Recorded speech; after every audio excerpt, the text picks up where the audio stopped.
All right, so I want to talk about Prigozhin, and this happened about 24 hours ago, and I've done my homework. I've read a dozen articles. These are my notes, and so I kind of want to see what I can see. A number of articles. First went to what was being said by Russia, Pravda, and other articles, and then what was happening Western press, Guardian, Radio for Europe, even Al Jazeera, and other articles, just trying to triangulate on facts.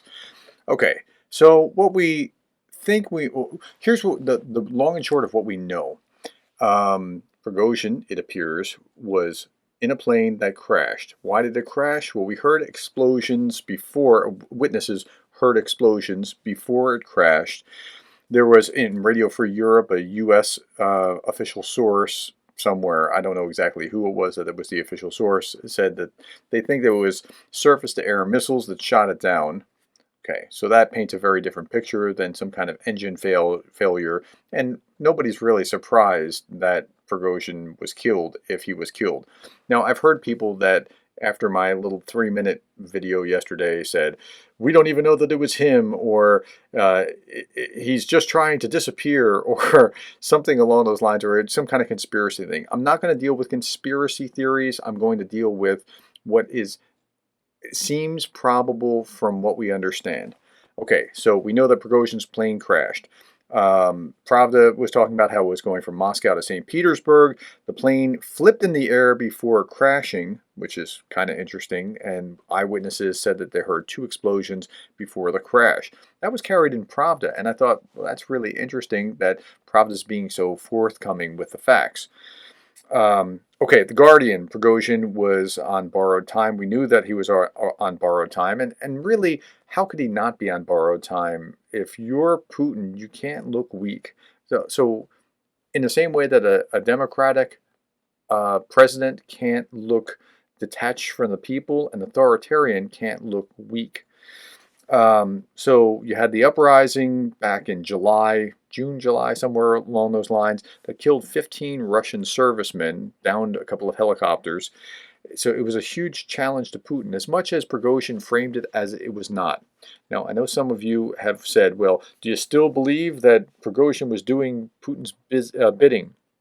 I believe that at one point he was doing Putin's bidding, and I think everybody believes that. And I was going out of my way to say, hey, look, he's able to get out of or get away with saying these kind of things that he was saying like back in May, not June, not July when he had the uprising, the Freedom March, the mutiny, whatever you want to call it. Um, but he was able to get away with it because he was saying what Putin wanted to say, and what dictators tend to do, and I've studied dictators quite a bit. What dictators tend to do is they tend to play one subordinate off another and use one subordinate to kind of chastise so that they can stay above it, and that's what he was doing.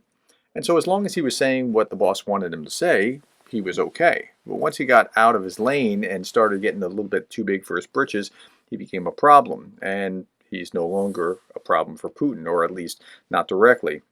Okay, so there was the uprising. He challenged Putin.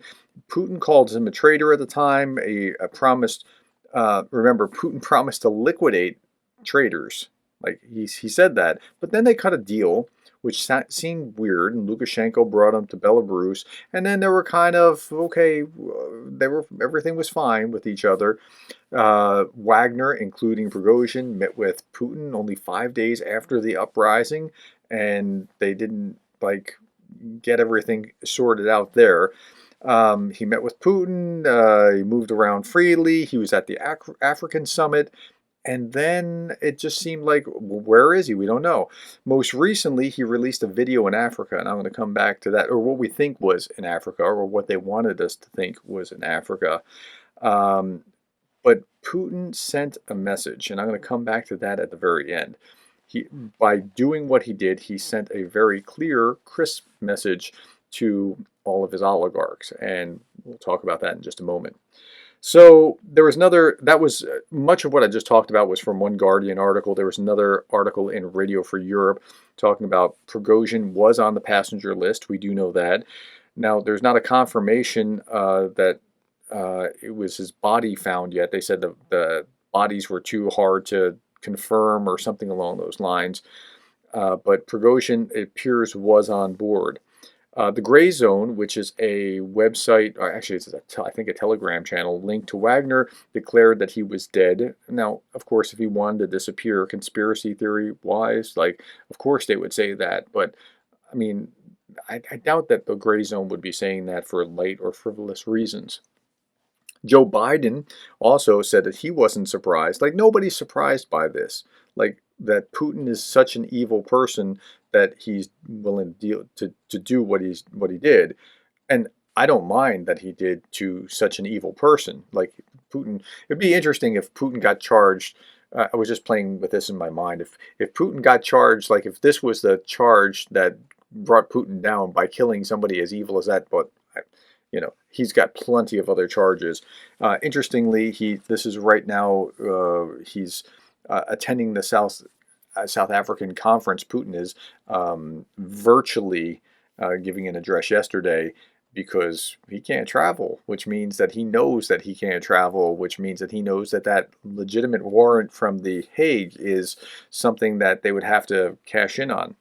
Okay, at any rate, Biden said he wasn't surprised. RIA Novosti was also talking about that there were 8 bodies found in the wreckage. William Burns, the CIA chief, said that, and this was about a month back, at the Aspen, July 20th, at the Aspen Security Forum, he said Putin is the ultimate apostle of payback. And we just saw payback. So that was Radio Free Europe. Guardian, a different Guardian news account, was talking about how Wagner, particularly Putin, I'm not sorry, particularly what happened to Prigozhin, Wagner was drawn and quartered and now decapitated. And that's a pretty vivid image of what happened to Wagner. Wagner is no longer the threat that it was. And it really was a weird system where you have a threat to the military by another military, a private military, and that private military was actually successful and your military wasn't. It was convoluted. Now, Wagner was connected to Africa in a pretty profound way. And one of the things that Wagner did was they would go and work with African warlords somewhere. They were pretty connected in Mali, for example. And they would go to these nations, and they would be the conduit. They would do the warlords' business. They would do their bidding, and they would also be the conduit to sell Russian arms and ammunition to that warlord through Wagner, so that they could use it to be able to fight off their enemies and or opponents or legitimate governments or whatever else it might have been. So Wagner functioned as an arm of the Russian government informally in a very weird way. Okay, so a different Guardian article talked about in the UK, Wagner was about to be designated as a terrorist group in just a few weeks, and so I mean, I would imagine it will still happen, but Prigozhin won't be on those papers. Another article, Wagner was mainly so Prigozhin was supposed to be in Africa, and he was beating drums to create urge volunteers and money to flow to Africa for whatever the next issue was. But something happened, and it appears, okay, the fact that we know is that Prigozhin was on the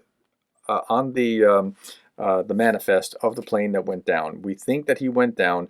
We also could probably say with a high percentage of certainty that something nefarious was going on, more than likely, without getting into some kind of weird conspiracy theories, because it's happened again and again to various oligarchs or people that have defied Putin over time. In other news, Surovikin was just relieved from command of the Space Force. 3 drones attacked Moscow, but you heard very little about that because this news overwhelmed it. Putin was recently in Rostov-on-Don, which I thought That's really interesting. This was like 2 days ago. He was there 3 days ago meeting with his military leaders in Rostov, which is where Prigozhin was. So it's like he's putting a stamp over it. Maybe I'm reading too much into it, but I thought that was interesting. Um, yeah. So this is all a really, and there was even a Moscow prosecutor who died after falling from a horse, and I didn't chase down any more of the story. Like, was he part of that? But it could just be like, if somebody got into a car accident. The car accidents happen. People have fallen off a horse or whatever. So I don't want to read too much into the trends of everything and then just see conspiracy everywhere. Um, but it does look like Prigozhin was getting his what was coming to him from Putin, and Putin now has sent a very disturbing message to anybody who might oppose him.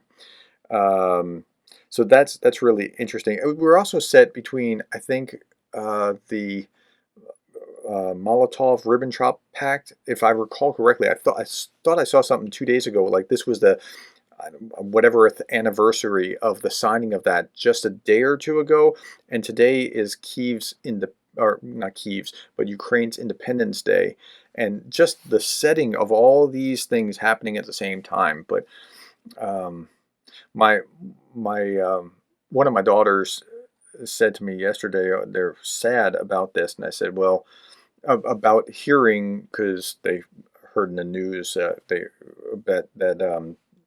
uh, Prigozhin was killed. Oh, I'm so sad to hear somebody was killed. And I explained who this person was and how he's a very bad man. And I'm explaining it to a 10-year-old, remember. And he's a very bad man. And I really don't feel bad for him because he did very harmful things to other people.